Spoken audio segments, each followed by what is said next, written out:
दोस्तों हाल ही में ऑस्ट्रेलिया के द्वारा फ्रांस के सबमरीनों को ना खरीद के यूके और यूएस के साथ सबमरीन के डील में आगे बढ़ने का इरादा बनाया गया। इससे एक तरफ जहां पे फ्रांस के डिफेंस इंडस्ट्री को एक बड़ा झटका मिला, तो वहीं पे फिर एक बार खबर आया कि स्विट्जरलैंड की तरफ से F-35 एयरक्राफ्टों को चुनने की वजह से डैसॉल्ट एविएशन के राफेल एयरक्राफ्टों को और नहीं खरीदा जाएगा। पर दोस्तों इस तरीके के झटके के बावजूद फ्रांस के डैसॉल्ट एविएशन अब पूरा दुनिया में सबसे पहला पसंद बना हुआ है, और खास करके उसके राफेल एयरक्राफ्टों के वजह से। हाल ही में एक रिपोर्ट में खुलासा किया गया है कि कुछ ही सालों के अंदर डैसॉल्ट एविएशन को करीबन 200 राफेल एयरक्राफ्टों का इंटरनेशनल ऑर्डर मिला है, और इस खबर के आधार पे अब राफेल एयरक्राफ्ट को दुनिया के पहले पसंद या फिर कहे तो सबसे पसंदीदा एयरक्राफ्ट के रूप में भी देखा जा रहा है। तो दोस्तों आज के इस वीडियो में मैं आप लोगों को बताऊंगा कि डैसॉल्ट एविएशन को हाल ही में कौन कौन से देशों के तरफ से राफेल एयरक्राफ्टों के ऑर्डर दिया गया है, और पहले ऐसा क्या था कि राफेल एयरक्राफ्टों को चुना नहीं जाता था, लेकिन अचानक ऐसा क्या हुआ कि पूरा दुनिया राफेल एयरक्राफ्टों को सबसे फेवरेट मान रहा है। तो डिटेल में इस विषय में जानने के लिए वीडियो के आखिर तक बने रहिए और चैनल को सब्सक्राइब और वीडियो को लाइक जरूर कीजिए। तो दोस्तों कुछ साल पहले तक भी कोई भी देश राफेल एयरक्राफ्टों को खरीदना नहीं चाहता था, पर अचानक से राफेल एयरक्राफ्टों को लेके पूरा दुनिया में ऐसा इंटरेस्ट जता कि कुछ ही सालों के अंदर डैसॉल्ट एविएशन को करीबन 200 राफेल एयरक्राफ्टों का डील मिल गया, और इसका एक बड़ा श्रेय जाता है एयरक्राफ्टों के रियल कॉम्बैट में परफॉर्मेंस। दोस्तों हाल ही में इसके रिगार्डिंग एक बहुत बड़ा आर्टिकल 12 सितंबर के दिन एजेंस फ्रेंच प्रेस में पब्लिश किया गया, जिसका शिरोनाम ये था कि जो राफेल विमान नहीं बिका वो व्यावसायिक रूप में एक सफल एयरक्राफ्ट हो गया है। और दोस्तों इस आर्टिकल में ये भी कंफर्म किया गया कि ग्रीस के द्वारा 6 एडिशनल राफेल एयरक्राफ्टों को खरीदने का इरादा बनाया गया है, जिसके तहत अब ग्रीस के पास टोटल 24 राफेल एयरक्राफ्ट होगा। और दोस्तों इससे कुछ महीने पहले इजिप्ट के द्वारा भी घोषणा किया गया कि इजिप्ट करीबन एडिशनल और 30 राफेल एयरक्राफ्टों को खरीदेगा, जबकि भारत के द्वारा 36 राफेल एयरक्राफ्टों को खरीदा गया, तो वहीं पे कतर ने भी करीबन 36 राफेल एयरक्राफ्टों को खरीदा। पर अगर राफेल एयरक्राफ्टों के इतिहास को देखा जाए तो ये करीबन 20 साल पहले सर्विस में तो आ चुका था, लेकिन इसे सक्सेस हासिल करते करते काफी लंबा समय का इंतजार करना पड़ा, और आखिरकार 20 साल के बाद राफेल ने एक बहुत बड़ा सक्सेस हासिल किया। इवन दोस्तों अगर सक्सेस के इतिहास को देखा जाए तो पहला इजिप्ट ऐसा कंट्री बना जो राफेल एयरक्राफ्ट को खरीदा, मतलब फ्रांस के बाद दुनिया का दूसरा ऐसा देश जो राफेल एयरक्राफ्टों का इस्तेमाल करता बना। दोस्तों राफेल एयरक्राफ्ट एक ओमनी रोल फाइटर एयरक्राफ्ट है, जिसका डिजाइन और डेवलपमेंट के साथ साथ मैन्युफैक्चरिंग का काम फ्रांस के डैसॉल्ट एविएशन के द्वारा किया गया। वैसे तो इस एयरक्राफ्ट ने 1986 में अपना पहला उड़ान भरा था, लेकिन इसका फर्स्ट प्रोडक्शन मॉडल 2001 में ही सर्विस में आया। दोस्तों राफेल एयरक्राफ्टों के कस्टमर सेटिस्फेक्शन के लिए या फिर कहे तो एक्सपोर्ट मार्केट में महत्व को बढ़ाने के लिए करीबन 3 अलग अलग वेरिएंट का निर्माण किया गया, जिन्हें F1, F2 और F3 स्टैंडर्ड के नाम से पहचाना जाता है। जबकि इसके इन सभी वेरिएंटों में 3 अलग अलग टाइप के एयरक्राफ्ट है जो इसके इस्तेमाल को देखते हुए अलग अलग नाम से पहचाना जाता है, जिनमें राफेल सी जो बेसिकली इसके कॉम्बैट वेरिएंट है, राफेल वी जो इसके ट्रेनर वेरिएंट है, और राफेल एम जो इसके नेवल वेरिएंट है। और दोस्तों इन सभी एयरक्राफ्टों से और अधिक ताकतवर एयरक्राफ्ट का निर्माण भी डैसॉल्ट एविएशन की तरफ से किया जा रहा है, जिसे राफेल F4 कहा जा रहा है। और रिपोर्टों के मुताबिक ये एक 4.75 जनरेशन के फाइटर एयरक्राफ्ट होगा। दोस्तों जब राफेल एयरक्राफ्टों को सर्विस में लाया गया था तब ना ही ये कोई स्टेल्थ एयरक्राफ्ट था और ना ही कोई अमेरिकन एयरक्राफ्ट था। इवन एयरक्राफ्टों के पास कोई रियल कॉम्बैट लड़ने का भी एक्सपीरियंस ना होने के वजह से कोई भी देश इसे खरीदने में इंटरेस्ट नहीं दिखाया। इवन कई सारे देशों की तरफ से तो इन एयरक्राफ्टों को यूजलेस एयरक्राफ्ट का भी दर्जा दिया गया, और 2015 तक इन एयरक्राफ्टों के लिए फ्रांस को एक भी कस्टमर नहीं मिला। पर राफेल एयरक्राफ्टों का चाह तब बढ़ने लगा जब फ्रांस की तरफ से इसे असली लड़ाई में इस्तेमाल किया गया। फ्रांस द्वारा राफेल एयरक्राफ्टों को अफगानिस्तान में लड़े जाने वाले लड़ाई से शुरू करके लीबिया में हुए लड़ाई में भी इस्तेमाल किया गया, और सबसे नया नवेला तो इन एयरक्राफ्टों को सीरिया में हुए गृह युद्ध के दरमियान एयर स्ट्राइक में भी इस्तेमाल किया गया था। और दोस्तों ये जो कॉम्बैट परफॉर्मेंस था ये इतना बेहतरीन था कि सारे दुनिया का नजर राफेल एयरक्राफ्टों के ऊपर टिक गया, और पूरा दुनिया के द्वारा इन एयरक्राफ्टों के बारे में जानकारी हासिल किया गया। दोस्तों इसलिए कहा जाता है कि किसी भी एयरक्राफ्ट को या फिर किसी भी प्रोडक्ट को देख के कभी जज नहीं करना चाहिए, और इसका एक जीता जागता सबूत राफेल है। बेशक राफेल एक बेहतरीन फाइटर एयरक्राफ्ट था, लेकिन अमेरिकी एयरक्राफ्ट ना होने के वजह से कोई भी देश इसे पसंद नहीं कर रहा था, और पूरा दुनिया का मानना यह था कि अमेरिका ही बेहतरीन एयरक्राफ्ट का निर्माण कर सकता है। पर फ्रांस द्वारा ये दुनिया के सामने साबित करके दिखाया गया कि कैसे अमेरिका से बाहर भी बेहतरीन से बेहतरीन एयरक्राफ्ट बन सकता है। दोस्तों राफेल एयरक्राफ्टों के परफॉर्मेंस को देखने के बाद एलाई देशों के तरफ से एयर स्ट्राइक और हमले के दरमियान राफेल एयरक्राफ्टों को भेजने का काफी ज्यादा आग्रह किया गया, और इस आग्रह को देखते हुए फ्रांस के द्वारा द्वारा ज्यादा से ज्यादा राफेल एयरक्राफ्टों को ऐसे कॉम्बैट परफॉर्मेंस में इस्तेमाल किया गया। और दोस्तों इसमें जहां पे एक तरफ फ्रांस को बड़े बड़े सफलताएं मिलने लगा, तो वहीं पे राफेल एयरक्राफ्टों का और एक बड़ा सक्सेस ये है कि अब तक ऐसे कॉम्बैट में कोई भी राफेल एयरक्राफ्ट किसी भी तरीके से ना क्षतिग्रस्त हुआ और ना ही राफेल एयरक्राफ्टों के ऊपर कोई हमला करना संभव हो पाया है। दोस्तों इन लड़ाइयों में राफेल एयरक्राफ्टों के इस्तेमाल के बाद ही कई सारे बड़े बड़े न्यूज़पेपरों में राफेल एयरक्राफ्टों को लेकर सुर्खी बनने लगा और इन एयरक्राफ्टों में इस्तेमाल होने वाले हथियार और भारी भरकम हथियार उन सुर्खियों को भी और आकर्षित बनाने लगा। दोस्तों उस समय तक फ्रांस के गवर्नमेंट के द्वारा ना ही इन एयरक्राफ्टों को लेके इतना ताबड़तोड़ मार्केटिंग किया गया और ना ही किसी देश के साथ डिप्लोमेटिकली या पॉलिटिकली एयरक्राफ्टों को बेचने के लिए प्रयास को चलाया गया। इवन दोस्तों फ्रांस के द्वारा ना किसी देश के साथ इकोनॉमिक टाई बना के एयरक्राफ्टों को बेचने का प्रयास किया गया और ना ही फ्रांस किसी देश को लोन या लाइन ऑफ क्रेडिट के तहत एयरक्राफ्टों को देने का कोई भी प्रस्ताव रखा था। लेकिन दोस्तों ऐसे सभी मौकों के बाद फ्रांस के सामने और एक बड़ा मौका तब आया जब अमेरिका के F-35 जैसे फाइटर एयरक्राफ्टों का कीमत आसमान छूने लगा और कई सारे देश इन एयरक्राफ्टों की कीमत को देखते हुए एयरक्राफ्टों से दूरी अपनाना ही बेहतर समझने लगे। राफेल जैसे एयरक्राफ्टों को खरीदने वाला पहला देश इजिप्ट बना, जो कि मिडिल ईस्ट के एक महत्वपूर्ण देश है। इजिप्ट के तरफ से 2015 में फ्रांस से 24 राफेल एयरक्राफ्टों को खरीदने का ऑर्डर प्लेस किया गया और दोस्तों ये एक ऐसा मौका था जो यूरोप के द्वारा बनाया हुआ फाइटर एयरक्राफ्टों के लिए मिडिल ईस्ट में अपना दरवाजा खोला। जबकि इसके बाद कतर के द्वारा भी एक बड़ा ऑर्डर प्लेस किया गया और कतर ने भी करीबन 36 फाइटर एयरक्राफ्टों को खरीदा। कतर के इस ऑर्डर के बाद कतर दुनिया में फ्रांस के बाद सबसे अधिक मात्रा में राफेल एयरक्राफ्टों के इस्तेमाल करने वाला देश बना। जबकि भारत के तरफ से इसके बाद एक साथ 36 राफेल एयरक्राफ्टों को खरीदने का एक ऑर्डर प्लेस किया गया, लेकिन भारत का ऑर्डर बाकी देशों के तुलना में अधिक महत्वपूर्ण था क्योंकि भारत के द्वारा राफेल एयरक्राफ्टों को अमेरिकी और फ्रेंच एयरक्राफ्टों को रिजेक्ट करने के बाद ही चुना गया। मतलब भारत के ऑर्डर ने एटलीस्ट दुनिया के सामने आंख खोल के रख दिया कि ये जो एयरक्राफ्ट है ये इंडियन एयरफोर्स के मुताबिक रशियन या फिर अमेरिकी इवन यूरोफाइटर जैसे फाइटर एयरक्राफ्टों के तुलना में भी अधिक बेहतर है।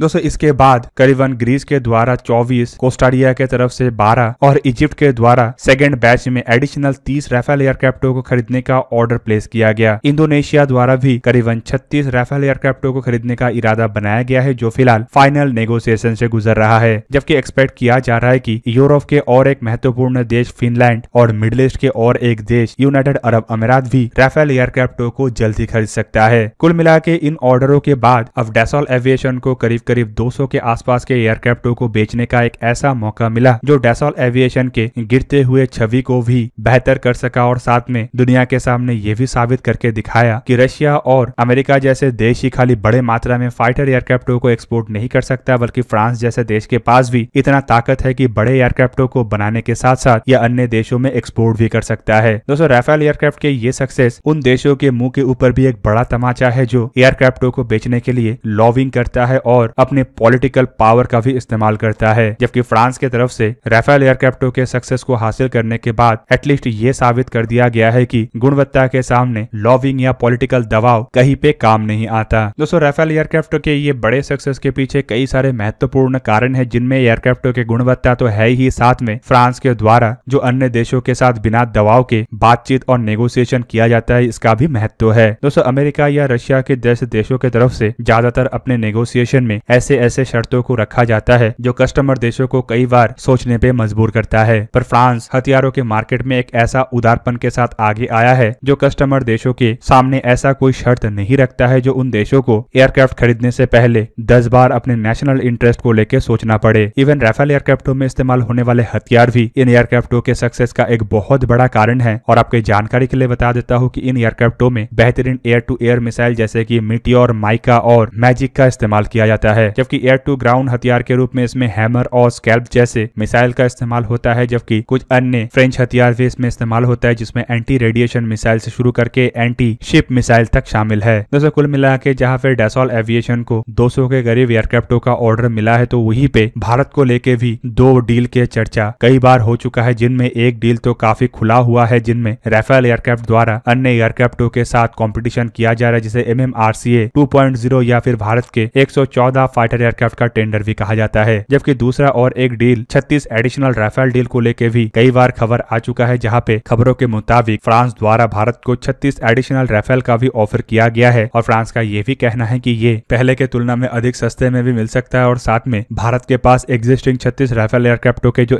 इंफ्रास्ट्रक्चर है उसमें ही ये ऑपरेशनल हो सकता है। कुल मिला के अगर भारत के MMRCA 2.0 का डील फ्रेंच कंपनी डैसॉल एविएशन को मिलता है तो ये कंपनी का सबसे बड़ा सक्सेस होगा और ये एक झटके में एयरक्राफ्ट के एक्सपोर्ट को करीबन और 50% बढ़ा देगा। और अगर दोस्तों भारत के 114 फाइटर एयरक्राफ्ट का टेंडर नहीं मिलता है और सिर्फ 36 एयरक्राफ्टों का टेंडर भी मिलता है, तब भी ये डैसॉल एविएशन के लिए एक बड़ा सक्सेस होगा, क्योंकि ये एयरक्राफ्टों को खरीदने के बाद रिपीटेड ऑर्डरों में से एक बड़ा ऑर्डर होगा, जबकि फ्रांस के सामने ऐसे 2 रिपीटेड ऑर्डर इजिप्ट और ग्रीस के तरफ से भी आ चुका है। तो दोस्तों ये था आज का वीडियो। अगर आपको वीडियो अच्छा लगा तो उसे लाइक कीजिए और मेरे चैनल को सब्सक्राइब कीजिए और साथ में बना हुआ बेल आइकन को भी प्रेस कर दीजिए ताकि आप मेरा वीडियो देख पाए सबसे पहले। जय हिंद।